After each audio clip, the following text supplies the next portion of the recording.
نماز کی فرضیت قرآن پاک میں آئی، کہیں نہیں کہا کہ نماز پڑھو۔ السلام علیکم ورحمۃ اللہ وبرکاتہ۔ دوستو امید ہے آپ سبھی حضرات خیریت سے ہوں گے۔ دوستو آپ کا خیر مقدم ہے ہمارا شمیم اسلامک ری ایکشن چینل پر۔ دوستو آج کی اس ویڈیو میں آپ حضرات کے سامنے شاہی امام پنجاب حضرت مولانا عثمان صاحب لدھیانوی کا بہترین بیان لے کر حاضر ہوا ہوں۔ اس بیان سے آپ کو بہت زیادہ معلومات حاصل ہوگی اور بہت زیادہ فائدہ بھی ہوگا انشاءاللہ۔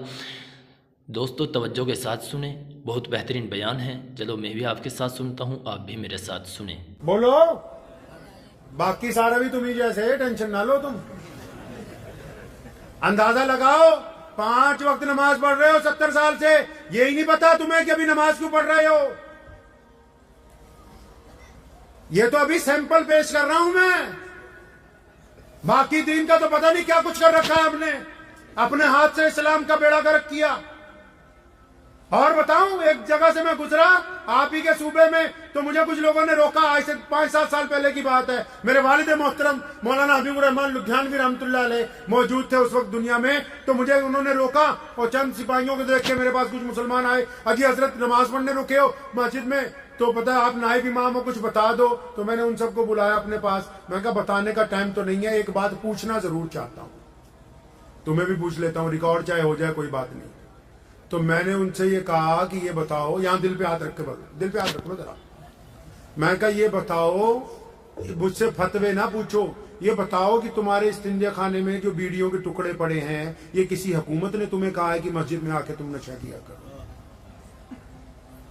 سارا دن ایک وبیلا ہی ہے کہ فلاں نے یہ کر دیا، فلاں۔ ہم خود کیا کر رہے ہیں؟ ہم نے اپنا معیار کتنا نیچے گرایا ہے؟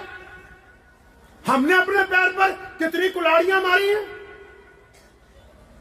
بار بار شکست ہو رہی ہو، اگر بار بار ناکامی ہو رہی ہو، تو اس کا مطلب یہ نہیں ہے کہ بھائی ہم میں کوئی خرابی نہیں، اس کا مطلب یہی ہے کہ ساری خرابی ہم میں موجود ہے۔ سنو، پیارے پیغمبر نے کہا کہ پاجامہ ٹکنا سے اونچا رکھو، اور اس کو اونچا ہی رکھنا پڑے گا کیونکہ یہ رسول اللہ نے کروایا ہے۔ لیکن جس دن یہ کہا تھا کہ اس کو اونچا کرو، بلال حضرت ابوبکر صدیق دوڑے دوڑے آئے، یا رسول اللہ میرا اچانک کئی بار ڈھلک جاتا ہے۔ وہ فرمایا ابوبکر تو کیوں فکر کرتا ہے؟ یا رسول اللہ کن کے لیے کہہ دیا؟ کہا تو سب کے لیے۔ یا رسول اللہ کیوں کہا؟ فرمایا ابوبکر یہ پاجامہ اس لیے اونچا کروایا کہ جو لوگ پاجامہ نیچا کر کے، لمبے لمبے کپڑے پہن کے اور لمبی لمبی ڈینگیں ہانکتے ہیں اور ماں باپ کو سلام کا جواب نہیں دیتے، غریب کی طرف نہیں دیکھتے، سڑک پر آ کر کے چلتے ہیں، میں نے یہ کپڑا اس لیے اونچا کروایا کہ ان کے اندر عاجزی آ جائے، گردن جھک جائے، گردن جھک جائے۔ اب ایک بندہ ہو میرے جیسا مولوی، پاجامہ بھی ٹخنوں سے اونچا ہو اور اپنے باپ کو سلام نہ کرتا ہو، ماں کی عزت نہ کرتا ہو، بیوی کے منہ پہ تھپڑ مارتا ہو، بچوں سے گنڈا گردی کرتا ہو، پڑوسیوں سے اس کی بنتی نہ ہو، 5 وقت بھی نماز پڑھتا ہو، اب یہ کمبخت پاجامہ ٹخنوں کی بجائے گھٹنوں پہ بھی کر لے، تب بھی شریعت کو اس سے کچھ لینا دینا نہیں۔ مسئلے کی روح قتل کر دی نا۔ نماز کی فرضیت قرآن پاک میں آئی، کہیں نہیں کہا کہ نماز پڑھو، ہر جگہ اللہ نے کہا نماز کو قائم کرو۔ کیوں قائم کرو؟ کیونکہ قرآن نے واضح طور پر نماز کی فرضیت کے حکم میں یہ بات کہی کہ نماز اللہ کی عبادت کے لیے نہیں، نماز اس لیے تاکہ تم گندی باتیں کرنی چھوڑ دو، اچھی باتیں کرنے لگو۔ نماز اس لیے تاکہ تم یتیموں کی خبرگیری کرنے لگو۔ نماز اس لیے تاکہ تم متقی بنو، اللہ کو اچھے لوگوں کی ضرورت ہے۔